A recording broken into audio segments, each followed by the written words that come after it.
to Raptors Weekly for the week of November the 23rd. We sit here as the Raptors have beaten the LA Clippers, surprisingly beaten the LA Clippers. Sans Jonas Valanciunas, and more surprisingly, they beat the Clippers with Terrence Ross. And joining me to talk this is William Liu. Hey, man. What's up, guys? Not bad. The road trip has been salvaged. Can we conclude that? You know, oddly enough, I kind of feel like in retrospect, they had about as good of a road trip as you could reasonably expect out of them. Like 2-3 is not bad, especially since it was a tough road trip. Yeah. It's almost much like the road trip before that where they beat OKC and Dallas and then lost to Miami and Orlando.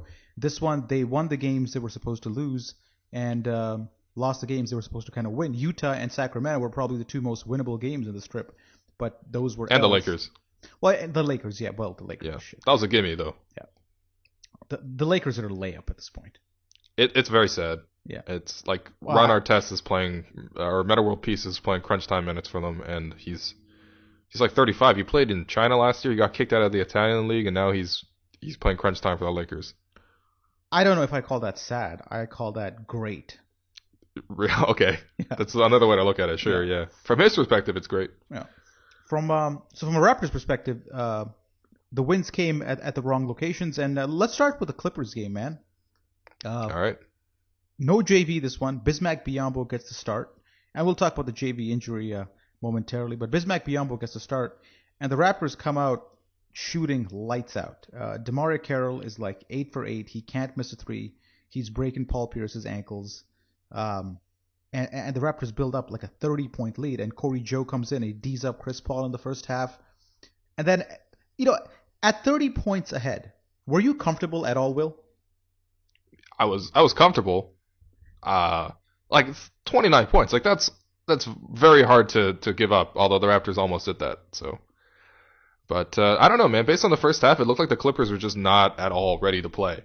And I think that's like if you fall down 29 at home in a half, like you just weren't ready to play, right? And most of the Clippers, like they were just they committed like 12 turnovers, just horrible. Lance Stevenson was terrible. Blake Griffin had like his worst game I've ever seen him play. So right. I don't know. I felt good. And then I wasn't comfortable. I wasn't comfortable because I've really? Seen, no, absolutely not. And I'll tell you why. Because flashbacks came to the Golden State game like years back or 2 years ago when we blew that lead, and this had shades of that because DeMar Carroll is not going to shoot 8 for 8 in the second half. And in the first half, DeMar DeRozan and Kyle Lowry weren't playing great. They weren't clicking on offense. They were just they were being carried by Luis Scola, by the way, who's freaking awesome, and DeMar Carroll. So you knew that the Raptors' iso ball offense will eventually leak points in a weird sort of way. They'll come up with empty possession, and it's going to result in points. And lo and behold, it was like a 9-point game at some point. And then Cory Joseph and Luis Scola came up with some huge buckets again in the fourth quarter and pulled this one off. But overall, a very unsuspecting win. Yeah, for sure. Like, if you have a 29-point lead, like you expect the other team to make a comeback, especially for a team as good as the Clippers, right? And the Clippers, they're in a state of disarray right now, but they're still the Clippers, man. They have two of the top 10 players in the league, Paul and Griffin. So you knew they were going to punch back in the second half, but it's just like it's disappointing the way the Raptors fell off in the second half, because at one point they were shooting like 15% from the field from the second half, and that was like at least 6 minutes into the fourth. And they almost blew quite possibly like an insurmountable lead. Yeah. But for Luis Scola, who was dominating Blake Griffin in this game in the first half and also in the fourth quarter, where he had a couple of key hoops. But there was this one weird thing that I think it was Leo Routens who said that, or Matt Devlin, that Luis Scola is the strongest Raptor ever. Like, he's bench pressed ever. Yeah, apparently at this age, Luis Scola is still the strongest Raptor ever. Because I thought that would have gone to like Kevin Willis or Antonio Davis or someone like that. But Luis Scola at age 48 is bench pressing more than those guys when they were here. Yeah, what he said, it was like bench pressing like 265. Yeah. I feel like Chuck Hayes could probably bench press that much. You think so? Like or leg press. I think Chuck Hayes can leg press about 1,000 pounds. Mm-hmm. Have you seen how thick his legs are? Yeah, that could be. Yeah. But still, props to Luis Scola, man, hitting threes, doing all kinds of unexpected stuff like that. He looks good. Yeah, no, I was gonna say, he just looks ageless, man. Like I feel like he could do this for another 5 years. Yeah. Yeah. There's not even a question. Remember in training camp there was a question between Patrick Patterson or Louis Scola. Now it's like, are you kidding me? It's not even close. Yeah, it's well, I mean that's also partially helped by the fact that Patterson is inexplicably fallen off. But yeah, no, Scola, man, he does this once every like 2 or 3 games now, where he just has like a very impactful game. Like I mean, he's still a guy that you can't really leave the floor in terms of at all, and he can't really jump, and he's slow, but he gets in the right spots, man. He's starting to hit that 3, which is I did not see that coming. He's hitting not just corner threes, but above the break threes.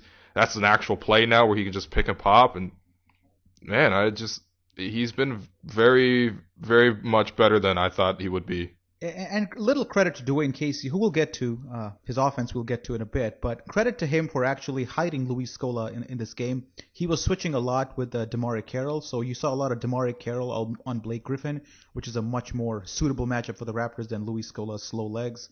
So credit to Dwane Casey for actually doing some tactical adjustments on Blake Griffin. I don't think Blake Griffin had a bad game just because it was an off night. I think the defense played on him by DeMarre Carroll and also by Biyombo to some degree was actually quite effective. Yeah, I think so. But I mean, it's like you notice with Griffin, right? Like Griffin's so strong, so athletic, and so skilled that he could get into the paint almost whenever he wants. And for the most part, he was settling for that jumper. And okay, look, Blake Griffin's improved this jumper tremendously to the point where he's one of the best mid-range shooters in the league. But it's Blake Griffin, man. You take that jumper 100 times out of 100 over the drive, right? Absolutely. Yeah, honestly, I thought Scola actually played pretty well in defense the last 2 games where he's like, really had a big role. He's even seen some time at center now, which is weird. But he does his job. He rebounds well. He just gets to his spots. And on offense, man, I can't say enough about the guy. Like, I was really not expecting too much other than just like a couple of ball reversals, some like mid-range pick and pops. But he's been so much better than that. Like, he took Blake Griffin off the dribble. Like, he is the playmaking 4 we've been looking for. He's kind of replaced a lot of what Amir did, right? Amir did a lot of good facilitating out of the post, and Scola's done the same thing. Like when there's just a stalled pick and roll on one side of the floor, Scola's the kind of guy who floats over to the high elbow, like resets that play, switches the ball to the other side, and you need players like that to keep it moving. And I feel like when he's not on the court, there's a lack of that from the front court. Yeah.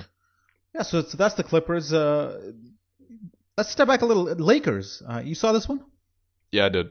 Yeah, not much to say in this game. I think the Raptors were expected to win this, and they went about their business and won it.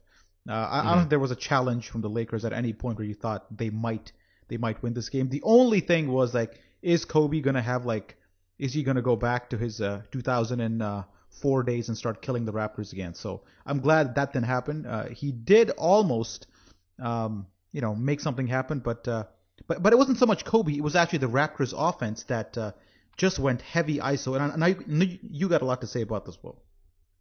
Yeah, look, it didn't really bite the Raptors because the Lakers are just so bad. Like they're a team that can't get out of their own way. And like when I watch teams like the Lakers, I'm sometimes reminded of like this is what the Raptors used to do. Like obviously you and I know this, right? But like the Raptors were like at that level of shittiness for a long time. And so, conversely speaking, like their problems right now, they're first class team problems, right? Or second class team problems even. But the way the Raptors were playing in the fourth quarter, like, okay, so JV went down, so Dwane Casey had to go small. And it turns out that small lineup worked really well because in the first half, they struggled tremendously against Roy Hibbert. They couldn't score around the basket, and their outside shooting kind of comes and goes. So if they can't score the rim and they really can't shoot, then it's a problem. And that's what happened in the first half. Second half, they went to the small ball lineup, basically out of necessity. They put James Johnson on the floor at center, and they were just running away with the game. Like, the Raptors built up a 16-point lead in the fourth quarter. And then what did Dwane Casey do? He came in, brought in DeRozan, and then started the ISO thing again. And I guess we'll talk about it more and more, but it was a theme throughout most of the week. It was just the Raptors had something great going. And then down the stretch, they transitioned into their little crunch time offense, and it almost mucked things up. Like it almost immediately, DeRozan came in, started taking most of the offense away. The ball movement from the small lineup that went away. The defense, you can't all pin that on DeRozan, but like, with the small ball lineup, they're getting steals, they're running on transition. You're seeing James Johnson get dunks. You're seeing Patrick Patterson crash the board. All that stuff went away when DeRozan comes in. The offense stalls. It's just wait around, see it. He takes a shot. If it makes it, great. If he doesn't, whatever. It's just yeah. It was a frustrating finish. Like it was just the same thing as the Clippers game. Like you couldn't, even though the Raptors won, you couldn't actually feel great about that win. And I think the reason fans are skeptical about our offense is because like last year's offense, we were fourth in the league, and everybody kind of deep down knew it wasn't sustainable, and the playoffs kind of proved that. It became evident that you can't play that sort of basketball and expect to win in the playoffs. Now we're kind of skeptical of that sort of offense where you're relying on one player to produce for you in crunch time, because we know based on evidence of last year that it's not going to work in playoffs. So even when DeRozan tends to pull off a win in the regular season by going one-on-one or hitting an unbelievable shot or getting to the foul line, we know that in the playoffs it's just not going to work, and you got to have something which is a little more equitable. And so far this season we haven't seen that. So it's weird that Raptor fans are actually complaining about an offense that's winning more than losing right now, and despite having a pretty tough schedule.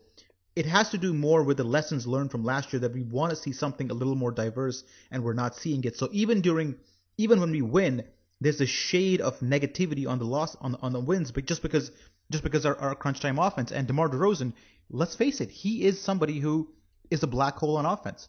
He is a black hole on offense. Like it's almost like you see a different player in the first three quarters than you do see in the fourth quarter. In the fourth quarter, all that assist, trust that he's building kind of goes away. It's almost like Dwane Casey and the team abandons all that good stuff and says, no, in the fourth quarter, this is how we're going to score.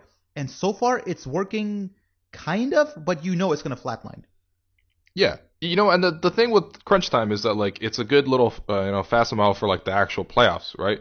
Because playoff basketball looks a lot like, those crunch time basketball plays in the regular season. And when you see the Raptors face adversity when they need a basket and stuff, they kind of abandon the stuff that they're, building towards. And you know what? I want to give the Raptors credit. They have run less isolations this year. The ball movement's better. I mean, it always sounds like a joke when you and I say this on the podcast, but I think it's true. Like, the offense in general has diversified. There are better pieces. Cory Joseph, DeMar Carroll, like, these guys actually have brought some of that here. But at the same time, when it comes down to it, like, in these crunch time situations, the plays look almost exactly the same, if not worse, than it did last season. It's hand the ball to this wing player, clear out, try to get him score. And, like, we don't have the kind of guys to do that. Like, we don't have a Steph Curry. We don't have a Kevin Durant that could, like, actually make that happen. So there has to be something in between, like, where we make up for that gap in talent with, like, a better system. And it's just disappointing that in crunch time we have no system at all. Yeah. You think it's a matter of developing it? Because by Casey's own admission, he did mention that the training camp was all about defense. Which hasn't been that great either. But he did say that. So like, how much time does this team need before you say, like, that's our offense, like, that's all we got? Well, I don't know. Like, there's things that, like, get me excited, and hopeful about the offense. So, like, for example, the Raptors actually, surprisingly, not including today's game against the Clippers, but they rank 8th in offensive rating. That's pretty good. And even in defensive rating, they're 13th. So, like, they're almost like they're borderline a top 10 offense and defense, which is, obviously usually the hallmark of a pretty good team. But, like, in crunch time, that goes away. Like, what's the Raptors' offensive rating in crunch time? It's sorry, I'm looking it up right now. It's middle of the pack, and that's actually a bit surprising, really. But I don't know what the disconnect is between the first 42 minutes and the last 6. Yeah. Let's move backwards a little to the Golden State game. Steph Curry. He killed us. He killed us, but he did travel. He did travel, and it was 2 travels actually. One was the one on the game-winning shot, which was obvious kind of at the time, and even more obvious was the one earlier in the fourth quarter when he kind of heaved that shot up, expecting to get a 3-point play because somebody was getting fouled in the backcourt. I think they were trying to foul Bogut, and he anticipated that and traveled while doing it. So 2 big calls went the other way. And then also on the Raptors' final possession, Kyle Lowry is setting a screen and gets called for an offensive foul. My problem there was, why is Kyle Lowry setting a screen? Well, okay, two things about that. One, I think Lowry did definitely foul Andre Iguodala. Like, it's not even really a question. Like, on the replay, you see him pulling his arm twice, kind of, and whatever. But there's also another thing, which is like, there's an unwritten rule of basketball, right? Like, at the end of the game, you could almost do whatever the hell you want off ball, right? Like, that's just like almost an unwritten rule of NBA basketball is But I you let wouldn't the call that players off ball. mostly decide the game. But that's not what? off ball. That's not off ball. Well, yeah, but he's like setting the screen. Like, he's not like driving with the basketball and then like pushing and clearing out somebody. He's setting a screen for the ball handler. That's not off ball by any means. Yeah. All right, well, fair enough. But like, look, it's pretty clear that the Raptors wanted to run that play they always run, which is Lowry comes over and then sets a screen so that he gets a switch. So like in this case, it'll be DeRozan against Steph Curry for the game winner, and they run that play all the time. Iguodala did a great job of trying to stick with DeRozan, and that's why Lowry had to go so far as to try to pull his arm to make that happen. But yeah, look, it wasn't a great game in terms of how the whistles favored the Raptors. I think a lot of them went against the Raptors. There's that Cory Joseph rebound with like 2 minutes and 2 seconds left in the game where he basically got a clean rebound and then got the putback, but that was waved off. Yeah. That was also a huge one. So he actually got called for something exactly the same in today's game. Yep. Like he got the rebound and somehow it was a foul on against Josh Smith, I think, which made no sense at all. It was he didn't even touch him. I don't know what it is about the way he gets rebounds. It just the ref just thinks it's a foul. Yeah, I don't know. I think it's just the fact that he's so small, and when he gets a rebound by timing it over a bigger guy, the ref's like, yeah, he can't possibly get that on his own, and he just blows the whistle. Sure. Yeah. But it's also only been two. We're just talking about two specific plays. But yeah, I don't know. I think at the time I was extremely angry. Like I was at a bar watching this game, I had a couple, drinks, and just seeing those calls, like I was irate. But I think in watching the game, after the next day, the Raptors there were a lot of positive things I think to take away from that game. Yeah. Yeah. So. What's the most positive? Because I have my answer here. Well, I just thought that their small ball lineups they found some success with their small ball lineups, especially defensively. I thought against Golden State, like in the first half, like just on paper, it made no sense to play Scola and JV versus their lineups. Like, I'm sorry, like the Golden State Warriors are too fast. There was a stretch in that second quarter when he had JV and Scola at the same time. They had one stop for 6 minutes, and the Golden State went on basically they went into the half with a 16-point lead because of that. It was a close game before that. They played the two bigs together, the two slow bigs together. But then in the second half, they corrected that. They had some smaller, funkier lineups. The DeMar Carroll at the 4, that crunch time lineup with Cory Joseph out there. And I thought honestly they battled back, pretty well. Like they did a really good job of trying to dig in on defense, and I think they did that. Joseph continues to look amazing, and I think there's something there. I think the Raptors are probably at their best when they play smaller. I think just generally speaking, but especially against teams like Golden State. I like the Cory Joseph, Kyle Lowry backcourt. It's so good. Just because Joseph is just relentless on the ball. Like his ball pressure is so good against Curry and today against Chris Paul. He makes such a difference. He wastes like extra 3-4 seconds off the shot clock. He just forces you to like step back a little bit or weave out a little bit and just waste that extra 3-4 seconds off the clock that makes it a tough possession.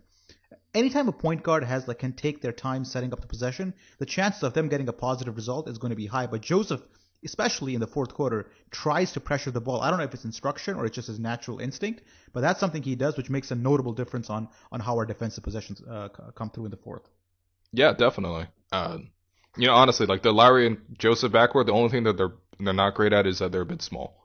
But I think there's a reason why Dwane Casey keeps going to it in the fourth quarters, especially the start fourth quarters, is because, like you said, man, Joseph has been. I don't know, man. Did you know he was this good? No. Right? Like, no. It's crazy. I remember, like, in the podcast in the summertime, you had said something like, like Cory Joseph could start for half the teams in the league, and I was like, wow, maybe that's going a bit too far. But, like, maybe he could, man. His defense and, like, his consistent ability to get to the basket, like, it's amazing. He's beating people off the dribble, even though people know that he doesn't want to shoot the jumper. He wants to get to the rim, but he's so quick and so long, and quite frankly, pretty creative around the basket. He finishes well. And even though he telegraphs his every drive, like he always has to take like 2 steps back before bulldozing into the paint. Like you know when he's about to drive, yet you still can't stop it. That's a mark of a good player. Like when the defense knows what's coming and you still can't do anything about it. And like against the Clippers, I saw this thing like where he drove into the paint and did like the old Hakeem fake on Griffin and kind of totally faked him out and then came around for the little soft hook. That was I don't even know the play I'm talking about. I think that's the one where he like had a sideline pick and roll with Louis Scola and it was initially snuffed out, but then they rescreen because they're smart players. They just intuitively realize, okay, they're gonna play us this way. We'll rescreen. We'll get open. And I know what you're talking about. Yeah, it's tremendous, man. And he's doing all of his damage in the paint. He reminds me so much of Tony Parker. We got to keep that Spurs vector in him alive. We can't let that dissolve into a Raptors component. Like it's always got to be. He's got to have a little bit of Spurs in there because we can't convert him all the way to a Raptor. He's got to retain that. Yeah, I hope so. I hope so too. Like seriously, look at him. Like he's only shooting 1.9 threes per 36 minutes. Or no, per 100 possessions, he's shooting 1.93. So basically, he's never shooting threes. Yeah. He's only like shooting 31% from deep. So like opponents know he wants to drive, but he leads the Raptors in true shooting percentage. Yeah, because he's always getting to the basket. Yeah. So let's step back a little, man, and let's talk about the Utah game where the Raptors. This was the most frustrating loss of the road trip because this was a winnable game on every account except the ISO offense that you talked about took over and the Raptors ended up losing this one. But let's talk about the dunk, man. DeMar DeRozan on Rudy Gobert. So if anybody needs to call the personal injury lawyer, it's Rudy Gobert because he was ended. He was ended by DeRozan. I think that's the dunk of the year already. I'm willing to call it this far out, but I think that's the dunk of the year. Well, it's kind of premature to say that, man. But okay, but that was against Rudy. Sorry, Rudy Gobert. He's like the best rim protector in the league right now. So fourth quarter, it was crunch time. DeRozan was missing everything else. Basically, I think that was his only make in the fourth quarter, which kind of the dunk kind of overshadows the fact that he had a horrible fourth quarter yet again. But it was just like the power and the explosion and the fact that like he bumped into Gobert and then seemingly like kept going up. So that dunk versus Terrence Ross on Faried. Honestly, I thought this one was better. Same here, Farid's, man. Like that was in transition. Like Terrence Ross kind of beat Faried to the spot. Yeah. Like this one is just like DeRozan out muscling Gobert at the basket, rising higher than him, and then just pounding on him. Who is a much better shot blocker than what Faried is. Oh, yeah. Or a defensive player in general. Miles better. And this is where the reason I like this one better is because Gobert actually met him midair. Yep. And almost had a chance to like block it, but DeRozan had that extra gear, like the Call of Duty double hop, whatever he called it. Yeah. And he just cocked it back and he had that like hang time in it, which Ross's dunk was great. It was like two people coming in from different directions and meeting at the rim. This one was just like, I'm here waiting for you, 1-on-1. He just went over him, man. Just went over. Yeah, there's also like the cool part was like DeRozan and Gobert's like their bodies crashed like under the basket, and so DeRozan's almost like past the point of dunking, but his arm is cocked so far back that he's able to like bring it forward with speed. I don't know. And also, Gobert actually fell backwards then. Like he went out of bounds. Like that was the force of the dunk. Yep, for sure. I think this one is hands down a better dunk. Yeah, but the rest of the fourth quarter.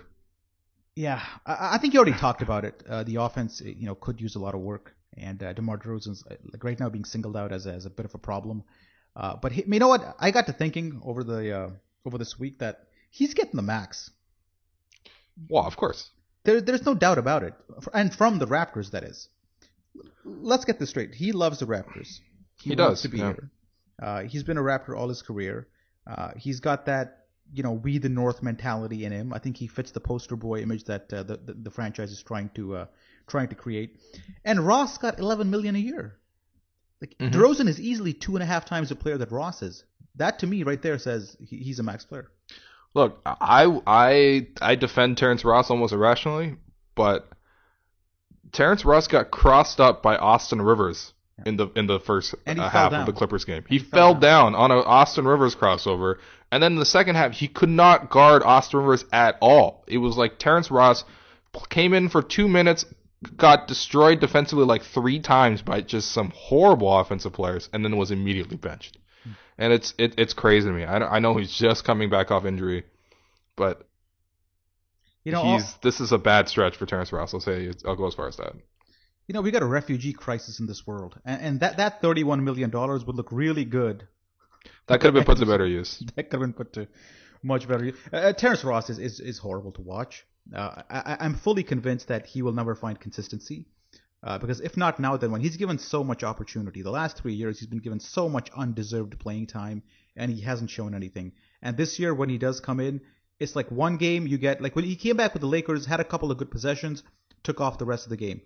Same with the Clippers. He didn't play. That's the thing. He doesn't play defense, man. That's what gets me about him. Like, he doesn't expend that defensive effort that like DeMar Carroll. You look at the guy. He's zoned in on every defensive possession. He's there mentally. You can just tell.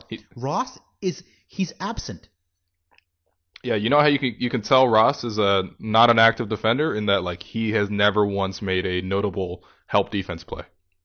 Right? Have you seen Ross like come in with a smart bit of help or a quick smart double team? No.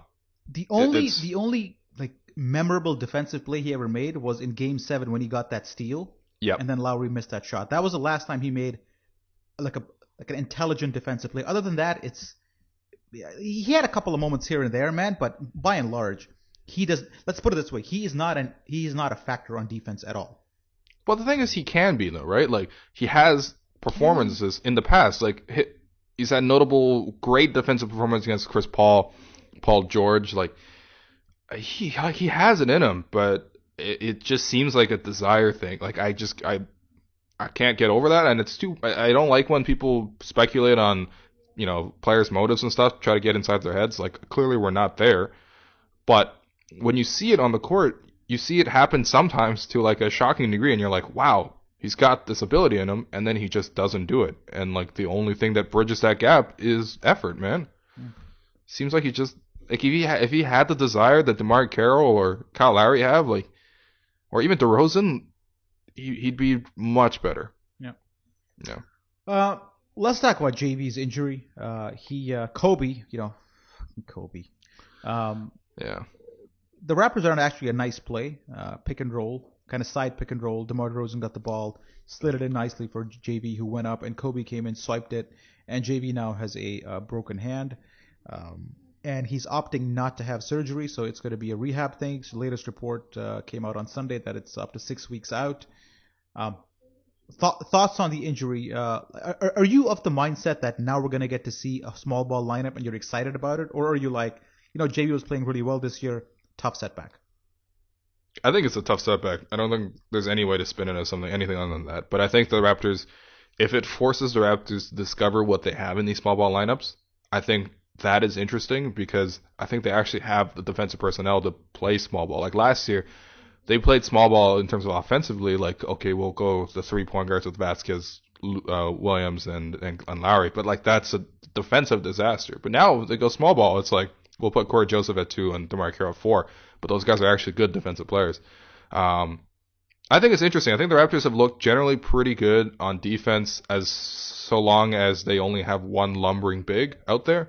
And by lumbering big, I just mean like Scola and JV. Those are only 2 lumbering kind of guys.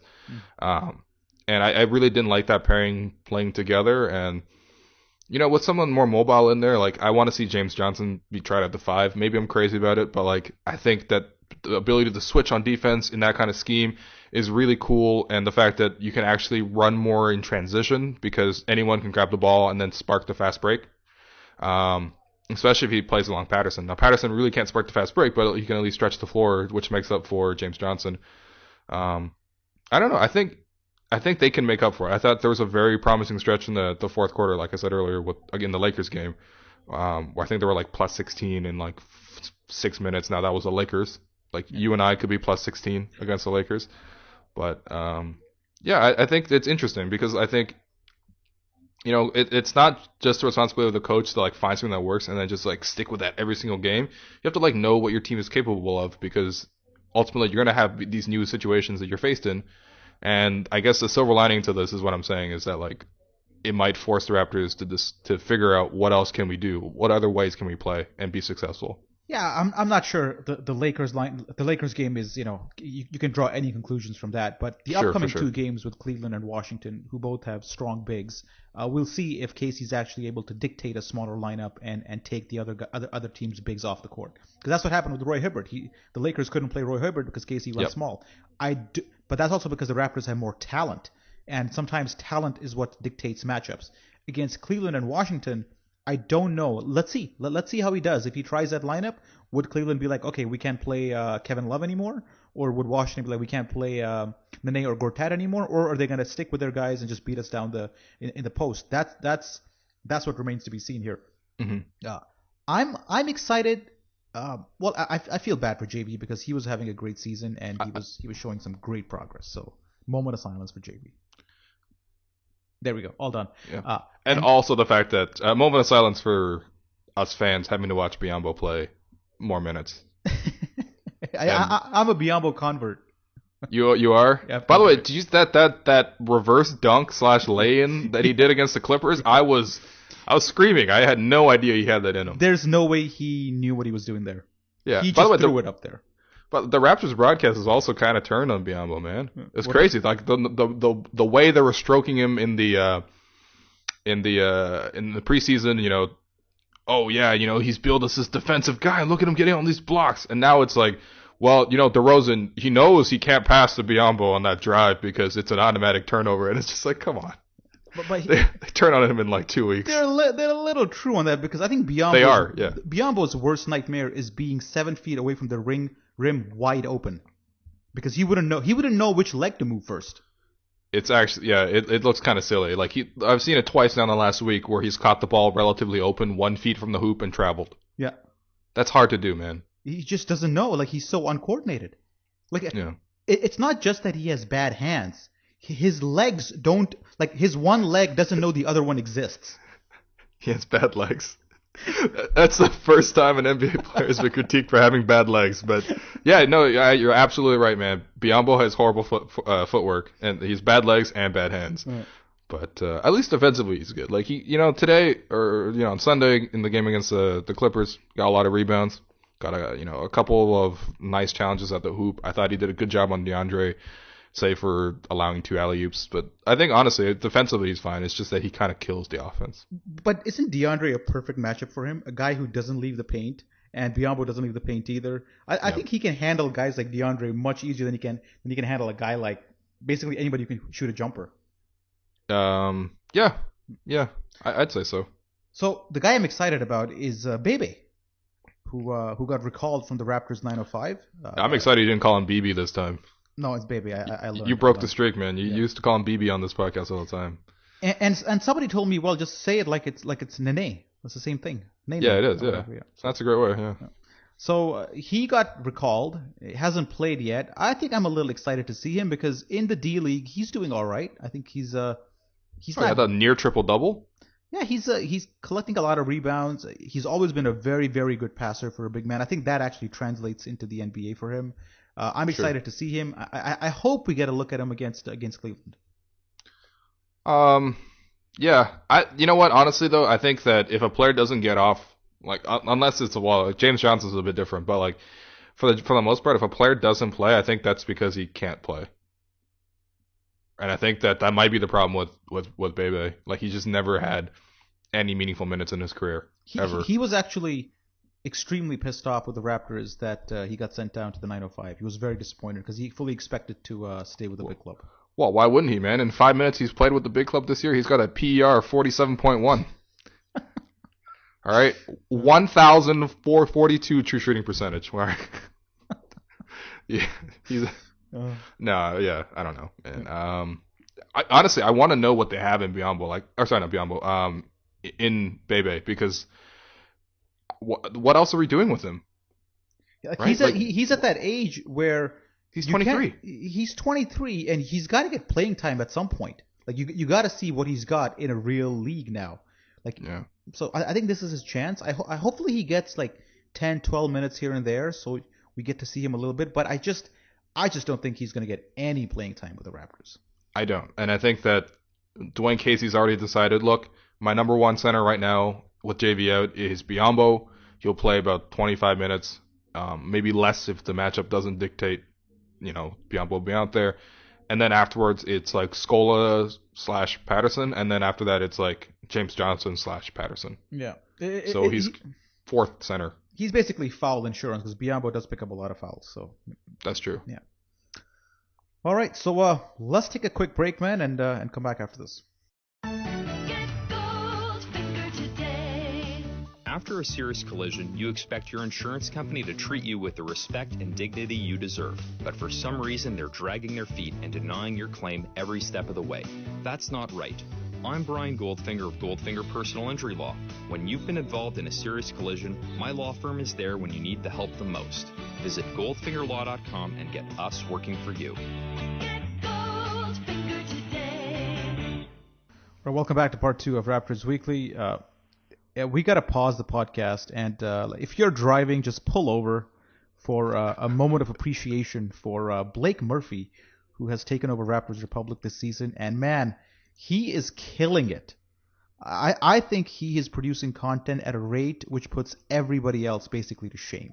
Like, he's Michael Jordan, and everybody else is Terrence Ross. That's the level of domination we're talking about. So, Blake Murphy, man. Will, what do you got to say about Blake? Blake's my dude. I've worked with him both at Raptors Republic.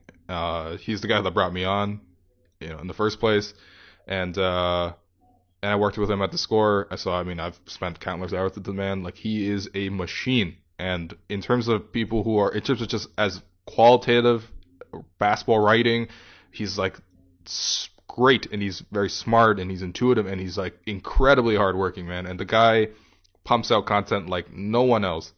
And not only is it just content, it's like great high quality content. And I can't say anything but great things for Blake. And he's a good person in real life too. He has hobbies, and he's a nice man. Yeah. Well versed. Yeah. He's got a nice smile. We're stroking Blake right now. He's got a nice beard. Yeah. Actually, he's going to be at the Raptors Republic party on December 4th, where we're going to get. We'll get him drunk. Yeah. We'll get him drunk and have him admit some things to us. Yeah. So Blake, man, if you're listening, which I know you're not because you hate this podcast. Come on. Oh, Blake said he wants to come on the podcast eventually. Does he? Yeah. Yeah. Yeah. Well, Blake, you got an open invite, buddy. Yeah. All right. So, one of the things that Blake's also covering is the Raptors 905, which I have so much respect for him for, man, because he went there in person. It's not easy sitting through those games on YouTube, because they are all streamed on YouTube. And he also actually went to the arena in Mississauga and filed a game report from there. So he knows his 905, who actually happened to pick up their first win today. They beat the I should know this off the top of my head, but let me just check the site. Should you, though? Should I? Yeah, I mean, they're all right, man. The main Red Claws. The main Red Claws, yes. Yeah. Keon had the misfortune of writing that game report. So congratulations to the Raptors 905. Will, what 905 have you seen this year? I have seen Blake Murphy's handmade GIFs on the site. No, because if someone else is willing to watch the Raptors 905 and draw conclusions, smart conclusions, I'd rather do that than watch these games. Yeah. Well, listeners should know that Scott Suggs is their leading scorer. And that's right. He's easily their most fluid guard. He's the guy that can actually handle the ball. He's got a bit of a jumper. He's got better handles than Terrence Ross, certainly. He's got a better mid-range game than Terrence Ross. He can't hit the three. If I had to pick one guy who, if the Raptors had a problem, lack of depth at shooting guard, he'd probably be there. But since we have Norman Powell kind of sitting there, he's really playing to showcase himself from some other teams, and that's just the nature of the D-League. Yeah, that's true, right? And that's the weird thing. Like, Blake wrote a great piece earlier this week about Suggs and about his backcourt partner, Shannon Scott. It's weird. They're both Scots. And yeah, Suggs, he's 26, but He's got this polished game. Like the Spurs have invited him to camp like multiple times. He hasn't made it, but like it's a Spurs. Like how many open roster spots do the Spurs ever have?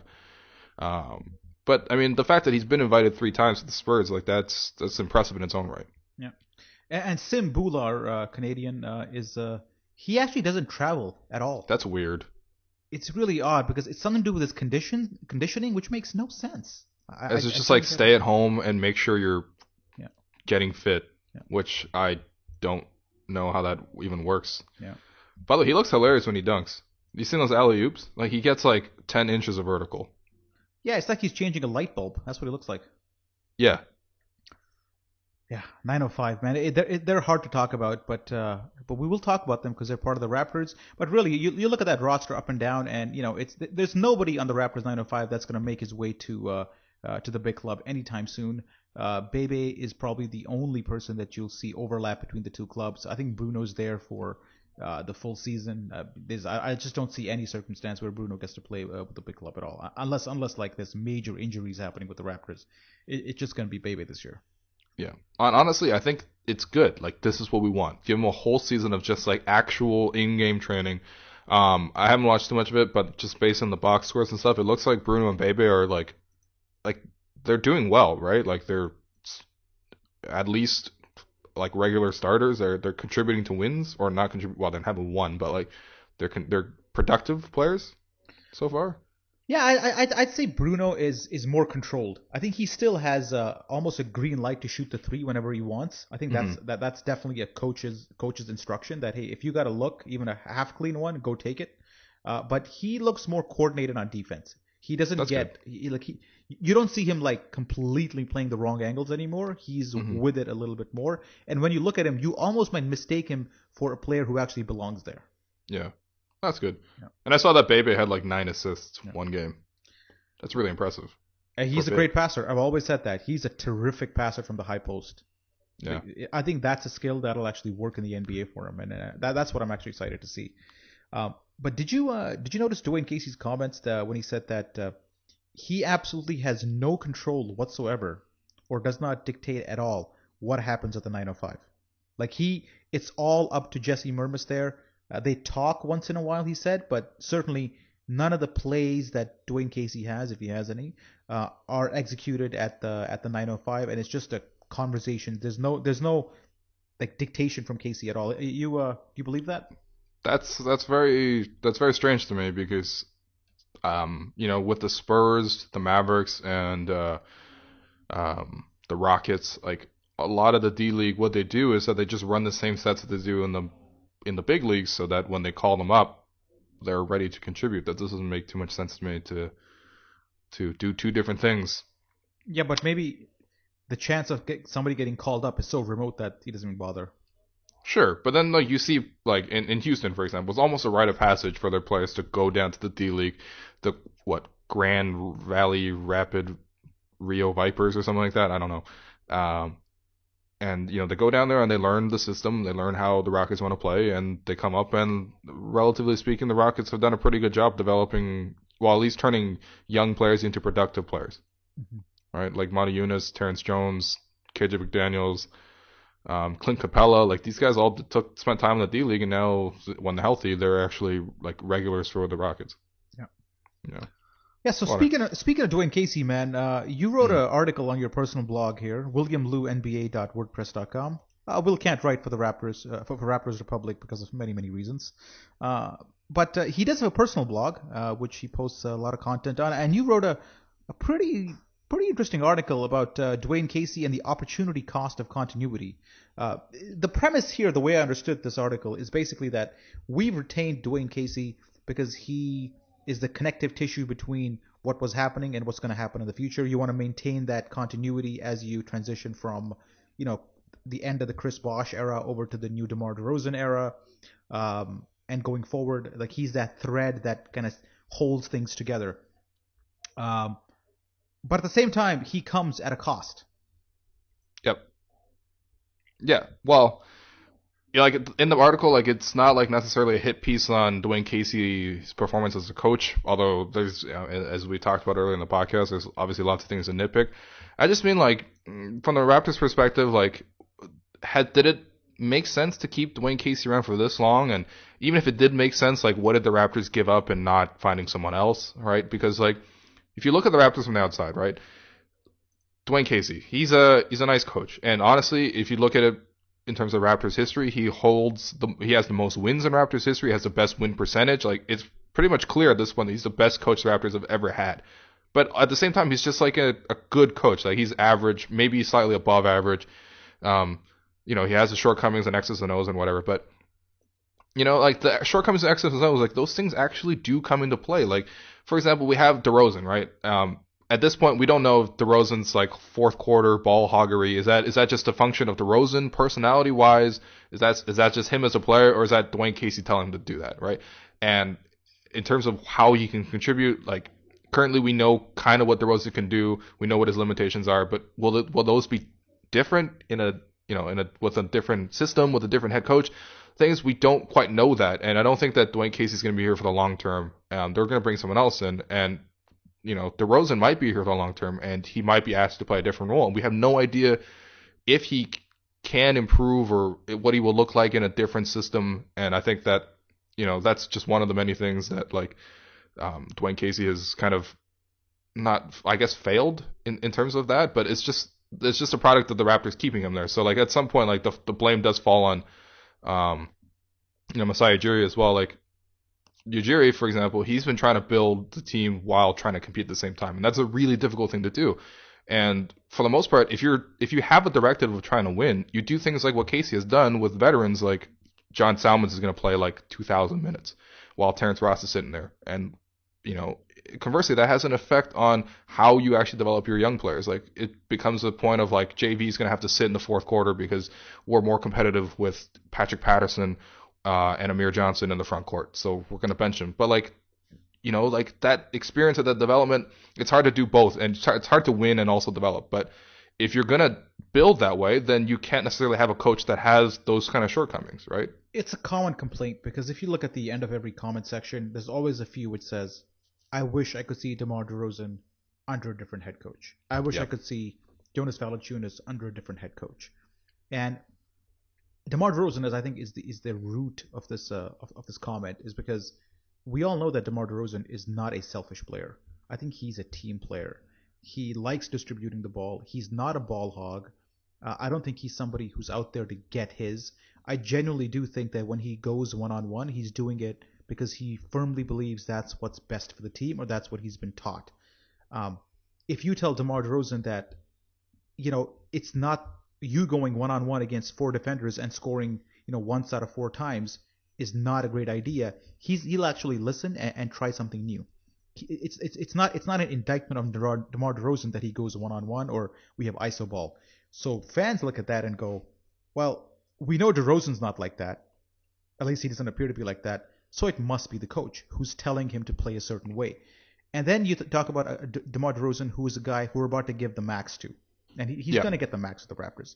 And do you not want to maximize the value of DeMar DeRozan going for the next 3 or 4 years? And the question is, does DeMar DeRozan's value get maximized under a coach like Dwane Casey?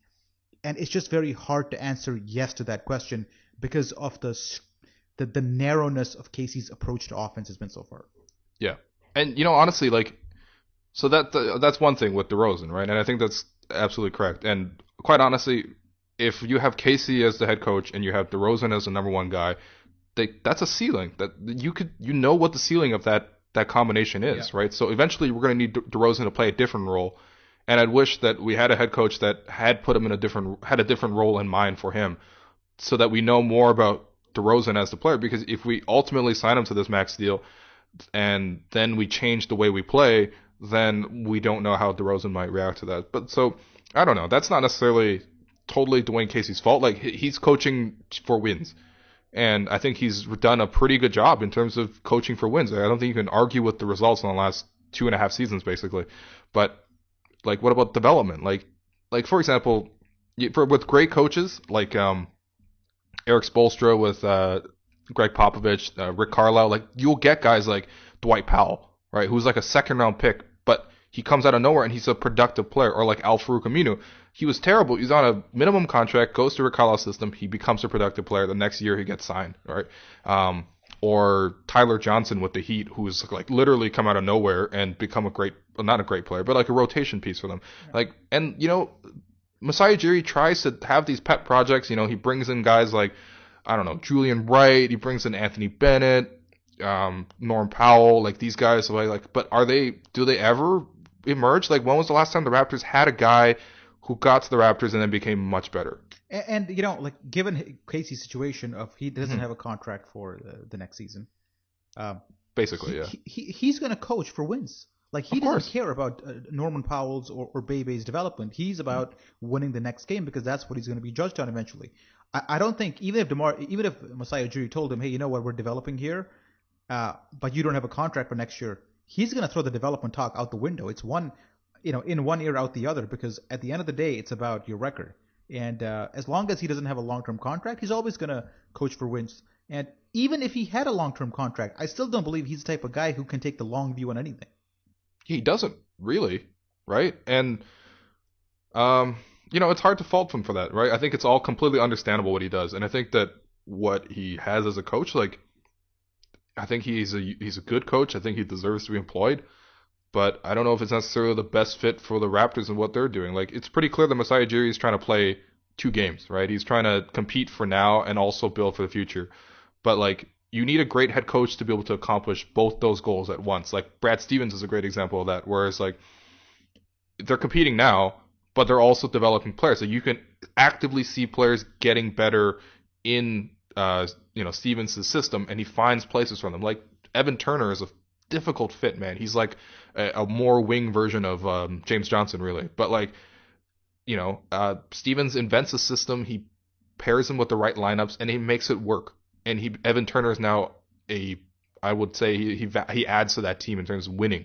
You look at Marcus Smart. 1 year after, this is his second year now. He's a dogged defender. Even towards the second half of last season, he was a 20-year-old, but he was like one of the best perimeter defenders in the league. Avery Bradley, Jay Crowder. Jay Crowder's become so much better there. Even guys like what's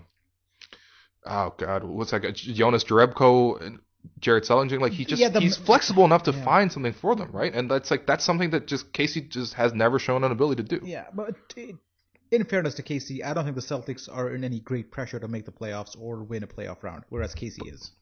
That's true, but I think the Celtics might even finish with a record close to what the Raptors finished with this year. Yeah. All right. Yeah, absolutely. All right, let's take a quick break and come back to preview the schedule.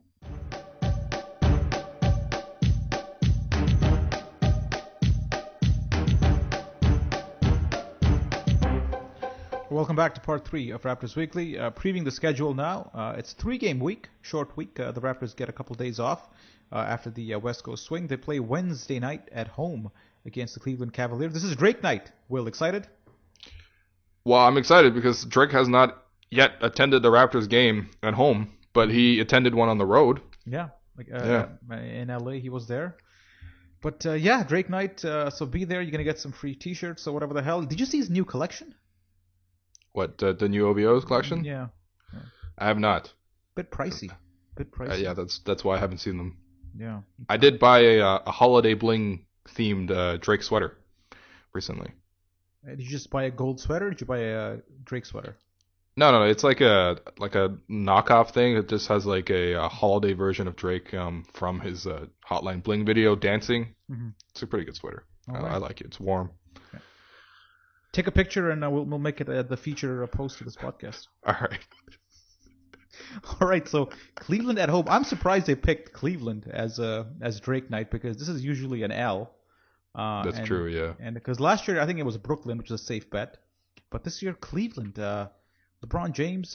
This is a pre-Florida trip. LeBron James. He hasn't taken 2 weeks off to go get some cortisone shots or whatnot. So the Raptors might have a chance here. I think so. The Cavs aren't playing that great, despite the fact that they have a pretty good record. But I don't know. There's a next gear for the Cavs, right? And like, if LeBron decides to try, the Raptors are kind of toast, really. But honestly, I think the Raptors have better defensive personnel to check the Cavs this year, especially since you got Carroll and LeBron, which I'm really looking forward to that lineup. Or that matchup. I really want to see if how much ability does Carroll have to guard someone like LeBron. I think we saw a pretty decent showing last year in the playoffs, but also LeBron was averaging like a triple-double against the Hawks. Yeah. Yeah. Yeah, this is I've seen a little bit of Cleveland this year. Obviously, as you said, if LeBron decides that he wants to prove a point here, so be it. I personally thought every time LeBron came to Toronto with Miami Heat, I think Bosch kind of told him, hey, man, you got to step it up for this one. Can't afford to lose this. And he tried really hard. Maybe now that that's not the case, he eases back a little bit. It is. I don't know if it's a back-to-back for them. It's not. They got a day's rest between. So it really depends on LeBron, man. There's a couple of other interesting matchups here. I think Dellavedova is a pest, and it's going to be interesting to see how Kyle Lowry reacts to that. Obviously, Lowry's the better player, but sometimes Dellavedova has this ability to get under somebody's skin and really frustrate you. And Lowry has been prone to that. I think a lot of the Raptors actually complain to the refs a whole lot this year. They're very touchy-feely this year about the refs. Well, yeah, that's honestly because the Raptors don't necessarily do a great job of generating offense through like open shots, through a lot of movement. It's more like they kind of depend on the whistle a little bit. Mm-hmm. So if the offense is struggling, they usually think it's a function of the referees. Yeah. So you might get an opportunity to go small here because I think Mozgov's out with a right shoulder injury. Yeah. He probably will remain out. I don't know what the prognosis there is. So you might get to see some small ball because you got Tristan Thompson, who's basically a smaller type-ish big, then got Kevin Love. So I think this is a game where you might see a glimpse of Bebe if Biyombo gets into a little foul trouble. Well, we'll see a glimpse of Bebe if the Cavs are blowing us out, or if we're blowing out the Cavs. Who knows? Probably won't happen. Give me a prediction here. That's a loss. Yeah. It'll be a close game, though. I think it'll be honestly close throughout most of the fourth quarter. But if it's like comes down to LeBron operating versus DeRozan isolating, we know how that's going to go. Yeah. And you know that when push comes to shove, they're going to put LeBron on DeRozan if they need to. And it will be over if that happens. Yeah. And up next is this is on I think it's Friday night or Saturday actually. Washington Wizards in Washington. The Raptors go. Obviously a rematch of the playoff series, but we already beat them in the preseason, so that the playoff thing has been avenged. So this is just a regular game now. That's right. We avenged them in preseason, and so we're even. Yeah, they're 6-4. They've won 3 straight. This is going to be a back-to-back for them. They're playing in Boston the night before, and you and I talked about it a little offline. They're a better team than last year, even though they don't have Paul Pierce. Jared Dudley's been playing okay for them. Overall, I think they're a more functional unit. Yeah, it's terrifying. It's every year in the last 2 years in the playoffs, Randy Whitman's kind of changed up his MO and like moved to this more spread offense, and that's a great idea when you have John Wall and Brad Beal, who this year look amazing, and they've been able to translate their playoff success to regular season. Style-wise, I think they might have downgraded a little bit in talent, but I think that stylistically the team fits the system fits the personnel much better this year, and I think that Wall and Beal are quite are becoming very, very much one of the league's best backcourts. And one change they've made is Nene comes off the bench now. Yeah, and he had a good game the last game against the Pistons. Yeah, it's a huge game. Interesting move by a coach who's accused of never coaching. So Nene kind of really strengthens their bench unit. Otto Porter Jr. now starts. It's overall a good combo for them, man. I think this is a scary team, which looks to be more balanced with Gary Neal playing a lot of defense in the backcourt. Jared Dudley's a good 3-point shooter. I think overall they're a better defensive team, and by moving Nene over to the bench, they have a stronger unit as well. Yeah, I think so. They have an advantage in the front court. For sure, especially with JV out. This would have been a great game for JV. Yeah. But the Raptors have played them tight in the regular season at least, so let's see how this one goes. A bit of a rivalry, I'd say. I'd say. Oh yeah, for sure. If you look at the East and you look at rivalries, Raptors and Team X, I'd put Washington right up there. Maybe Boston a little bit, but really Washington. Yeah, it's Washington. Recently, they've also produced some great games with Boston, but Washington's definitely number one. Yeah. Give me a call here. I think they win. I think they match up well with the Wizards. One thing I really want to see is Cory Joseph body up on John Wall, man. I was so tired of seeing Gravis Vasquez come off the. What's that? Do you remember in the playoff preview, everybody was like, we won Milwaukee, and you're like, yeah, I won Washington. Sticking to my guns. Sticking to my guns here. Things haven't changed here. All right. What about you? What do you think? At Washington is a loss. It's 0-2 for the week so far, and the win's going to come the next night here and against Phoenix at home. Really? 6 p.m. start. Yeah, I agree. Okay. How much of Phoenix have you seen? Like 3 games. Yeah. What do you? What sticks out here for you? What's the danger man here for the Raptors if they're playing the Phoenix Suns? The danger is that their backcourt is on fire right now. Bledsoe and Knight, I think, have combined for more than 40 points in the last 5 games. Yeah. So not on the best shooting, but yeah, they've combined for it. Yeah, well, that's the surprising thing, right? They're not necessarily the best shooting backcourt, but Brandon Knight has shot really well to start the season. He's kind of streaky that way anyway, but Bledsoe's excellent at getting to the basket. And I think that Tyson Chandler's a huge addition for the defense. I think that they have a lot of athletic guys on the wing, and they just needed a guy who could stand at the back and direct where everyone's going. Yeah. And I've always really been a big fan of Tyson Chandler's game, so I thought that was a great addition for them, and he's working out. Brandon Knight, I remember when he came into out of the draft. This was the same draft with the JV, I think, and Kemba Walker. Oh yeah. I lost my mind when the Raptors passed up on Brandon Knight. Exactly, same here. I was of the belief that we should draft him. He's shooting 41% from 3 this year. Yep. He that's 10% higher than last year. Yeah. And the year before that he was 41. So that was a knock against him that he can't shoot the jumper, and he's become a deadly 3-point shooter. And oh boy, wouldn't you like to have a guy like this? This on your team. Yeah, I mean, he's a bit small to play the 2 position defensively, but offensively, he's got some moves. I mean, he looks the thing with him is he just looks awkward, right? And he does make for a lot of really dumb plays. He ends up in those low light reels all the time. He got dunked on by DeAndre Jordan, and then in the rookie game he got crossed up by Kyrie Irving. But I don't know. The flip side of that is he's trying on all these plays. And I think he's a solid player, man. Yeah. Yeah. But the Suns are a dangerous team. What can I say? They're very lethal offensively, and I think that they can actually string together some defensive stops too. Plus, Sonny Weems is back. Sonny Weems. I actually saw him play that day. I didn't recognize him. Then he hit a mid-range jumper. I'm like, that's Sonny. That's Sonny. That's Sonny. Yeah. Not playing a lot of minutes, but he's there. He's always got that mid-range jumper. He's always been pretty good at coming off that screen and just nailing that 18-footer. Yeah. Oh no, the comparisons to DeRozan, man. I remember we used to have a writer on the site, Wally, who insisted that Sonny Weems was actually more talented than DeMar DeRozan. He probably still insists that. Honestly, there were some times during the Young Guns era where I thought the same. Yeah. I thought he was the most talented. I think it was just because he was the oldest one at the time, so he was ahead of the curve. Yeah. He definitely had a tighter offensive game than the rest of the guys. Yeah, I'd say. Ode to Sonny Weems. So give me a call here. Ah, man, it's going to be tough. I'd say it's a narrow victory because they're playing at home.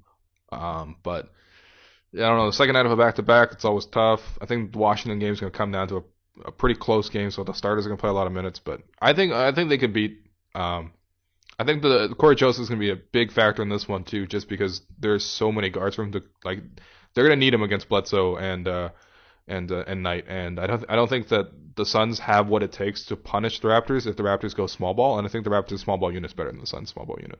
You mentioned minutes there, man, and I remember last year we were talking about how Kyle Lowry has been overplayed, and how he got injured because he was overplayed. Mm-hmm. And last year Lowry played 34.5 minutes, and that was too much. This year he's playing 35.2. Last year, DeMar DeRozan was 35. This year, he's 35 and a half. So about the same. Yeah. So Dwane Casey's going Thibodeau on these guys early this season. Well, the other thing with the Raptors is just they've been in every single game except for the Miami game. So the fact that they've actually played a lot of these close games necessitates them playing longer minutes, but. Yeah, I think that they can afford to be spelled just a little bit more. I mean, it'd be great if Terrence Ross could do anything and spell DeRozan, even Carroll. I think, honestly, man, the way Carroll plays, he's playing so hard. I love the way the dude plays, but he's flying over the court. He's crashing to the ground at least 2-3 times a game. I don't know if you can make it through the season healthy, man. Yeah.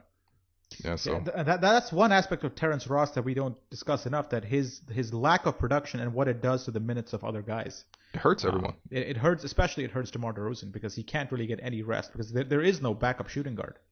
There is no backup shooting guard. Like Norm Powell occasionally comes in and does things. And he usually comes in like, not necessarily there to like produce. He comes in a blowout or something. He'll come or Dwane Casey will play him too. He's not part of the regular rotation. As part of the regular rotation, there is no backup shooting guard, and that's sad, man. Yeah. Well, I mean that was kind of a problem. I don't know. Ross will get better. But you know who is available? Who is available? Scott Suggs. Oh boy. Well, if we need a 10-day guy, Scott, you're our man. All right. We had to get rid of Anthony Bennett, by the way, who's been as terrible as promised. Yeah. And I made a joke on Twitter that when JV got injured that we should sign Chuck Hayes, and Blake immediately texted me that he goes, get rid of that shit because in order for us to sign Chuck Hayes, we would have to get rid of a guaranteed deal. And I was like, yeah, and Anthony Bennett's right there. Bennett, buddy, what's he doing? He's who's worse, Anthony Bennett or Terrence Ross? Oh, Anthony Bennett by far. Yeah, I agree. Anthony Bennett is very bad. Remember he had a bit of a resurgence in Minnesota when he got traded there? He had like a tiny one. Yeah, like a 20-game stretch where he looked like he might do something. He had like a 20-game stretch where he averaged like 8 points a game. Which is something really good. Even Andre Bargnani had a 13-game stretch when he averaged 20. Yeah, those 13 games. That's all you got to know. Yeah. I think this podcast has gone off the rails, man. And it's also gone... Yeah, wait, hold on. So you're saying the Suns, they win at the Suns? Yeah, the Suns. So you're saying 1 and 2. All right. 1 and 2. All right, I'm going 2 and 1. Yeah. I'm optimistic about this team still. Let's check the standings. What do the standings say right now? Let's check those standings, man. What do we got? If the playoffs started today, the Raptors would be the 6th seed playing the Chicago Bulls. Yeah, I'm not optimistic about that one. The East is packed, man. There are no easy games in the East. I'd say New York, who we lost to already, Orlando, who we lost to, Brooklyn and Philly. I'd say Brooklyn and Philly are the two teams that you can say guaranteed win, and that's about it. And while I got you here, Will, the Bucks. Remember I told you before the season started the Bucks are going to be shit. I think they said the same thing.